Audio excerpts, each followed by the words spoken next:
ഗ്രാമത്തിന്റെ സൗഹൃദ കൂട്ടായ്മകൾ ഒന്നിച്ചതോടെ അമ്മയും 2 പെൺമക്കളും അടങ്ങിയ നിർധന കുടുംബത്തിന്റെ വീട് എന്ന സ്വപ്നമാണ് യാഥാർത്ഥ്യമായത്. തിരുവനന്തപുരം ചിറയൻകീഴ് മുടപുരം ഗ്രാമത്തിലെ സൗഹൃദ കൂട്ടായ്മകളാണ് സ്നേഹവീട് നിർമ്മിച്ചു നൽകി നാടിന് മാതൃകയായത്.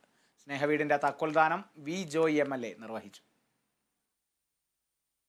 ചിറയൻകീഴ് കിഴുവിലം പഞ്ചായത്തിലെ മുടപ്പുരയിലെ നാട്ടുകാരാണ് വീട് നിർമ്മിച്ചു നൽകി നാടിന് മാതൃകയായത്. അമ്മയും വിദ്യാർത്ഥികളായ 2 പെൺകുട്ടികളും താമസിച്ചു വന്ന വീടിന്റെ ശോചനീയാവസ്ഥ മനസ്സിലാക്കി വീട് നിർമ്മിച്ചു നൽകുവാൻ നാട്ടുകാർ ഒന്നിക്കുകയായിരുന്നു.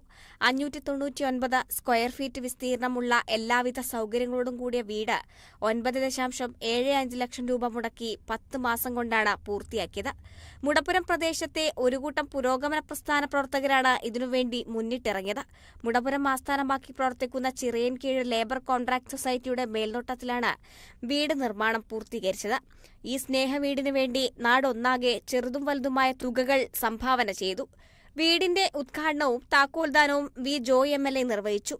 ശിവകൃഷ്ണപുരം ഒരേ മനസ്സ് കൂട്ടായ്മ, മുടപ്പുരം പ്രവാസി വെൽഫെയർ അസോസിയേഷൻ, ഈരച്ചൻവിള ബ്രദേഴ്സ്, വിവിധ സ്ഥാപനങ്ങൾ, സർക്കാർ ജീവനക്കാർ തുടങ്ങി വിവിധ മേഖലകളിൽ നിന്ന് സാമ്പത്തിക സഹായം വീട് നിർമ്മാണത്തിനു വേണ്ടി ലഭിച്ചിരുന്നു. ഒരു നാട് ഒന്നാകെ ഒന്നിച്ചപ്പോൾ നിർധന കുടുംബത്തിന് അടച്ചുറപ്പുള്ള വീടെന്ന സ്വപ്നമാണ് യാഥാർത്ഥ്യമായത്. Kerala vision news, Thiruvananthapuram.